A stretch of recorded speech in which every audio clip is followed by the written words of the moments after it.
Well, calling all of our gaming gurus to gather around because it's time for us to take a look at the brand new remake of Resident Evil 2. If you're a zombie lover, then you're definitely going to love this. Zoe's about to chat to Gareth Woods. Welcome back to you. Welcome back to Mr. Gareth Woods, back in the saddle. Am I having a major deja vu here? We are talking Resident Evil 2. We are. Some 20 years? Yeah, I don't want to age myself too much, but I remember playing the original. I'll take that bullet for you. This is very exciting, first of all. We love this. I don't even know what to call it.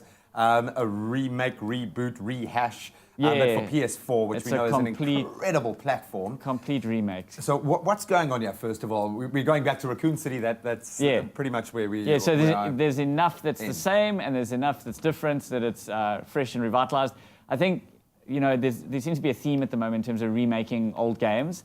And the risk is naturally that, you know, is it a cash cow? Are we just basically putting prettier graphics on an old game? It's a nostalgic era that we live in anyway, But they've changed enough in this game that it's essentially a brand new game. And so people who've played it before will be like, oh my word, all the like nostalgia and that. And people who've never played it will be like, whoa, this game it might as well have come out for the first time in 2019. So really, really cool. The atmosphere is all there. The most notable change besides the updated graphics is it's the over-the-shoulder camera, which became really popular in Resident Evil 4.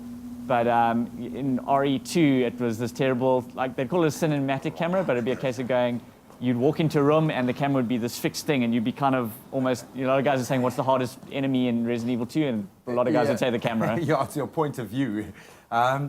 This is an unbelievably successful franchise. Yes. It's one that birthed kind of, I want to say, How a many genre of movies games, but and its own kind of sect within entertainment, pretty much, and cosplay and layers of culture around this. Does it live true to that? Because there are those of us that are old enough to remember. Yeah. Are we going to be as impressed with this as we were? Our minds going to be blown? I think what Resident Evil, it suffered from a bit of fatigue in terms of, you know, iteration after iteration. The fact that there were how many games and how many movies in the space of such a short space of time, and then it felt like Resident Evil 6 was the one where suddenly people were going, oh, this is not the Resident Evil I grew up with. Yeah. And then it rebooted 7, I think it was 2 years ago, where they went first person, and it went back to the kind of survival horror theme as opposed to an action shooter. Got a little zombie there crawling on the floor. And then all of a sudden everything changed. It was back to like being scary and, you know, poorly lit, and, you know, you're sitting here with my flashlight and, oh, it's creepy as hell. And but it takes you on a physical journey. This was one of the first games for me that kind of really did start eliciting a physical response to the adrenaline state that you can enter into that space. And with, let's be honest, some of the scariest bosses that you will find in any game.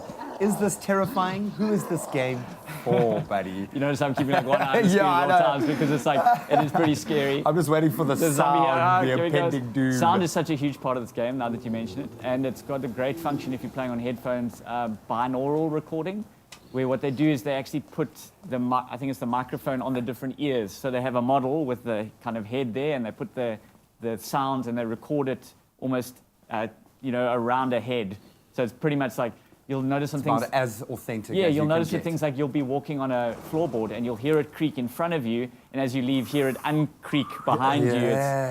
And it's particularly interesting because one of the mechanics in this game is there's this Mr. X who at certain parts of the game just follows you, and he's like relentless. He just like is there to, you know, give you a hard time.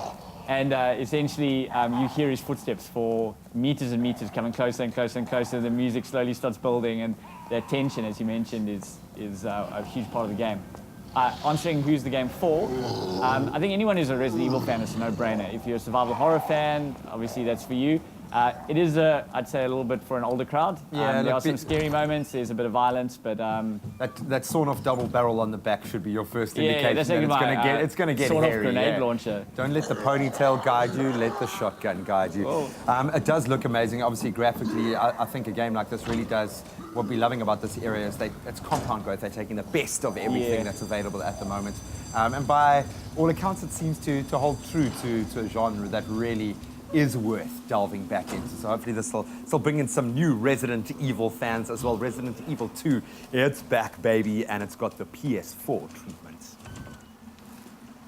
well done for avoiding Oh, man. all violence. Beautiful sound check happening in the studio. here with Yeah, Aston yeah. Martin. All while Resident Evil is going on, Yeah. keeping it on the down low. So listen, we're giving away 2 copies of the new Resident Evil game, which is Resident Evil 2, of course. So 2 of Resident Evil 2, 1 for Xbox and 1 for PS4. That's right. Do you want it? Yay! If the answer is yes, then you need to enter. And to enter, go to the Expresso Morning Show Facebook page and comment on the Resident Evil game competition by answering the question, who is your favorite Resident Evil character and why? And zombie number 2 does not qualify as an answer. The competition closes on Sunday the 10th of February at midnight, and T's and C's can be found on our website, expressoshow.com. Come on, get in there, get entering.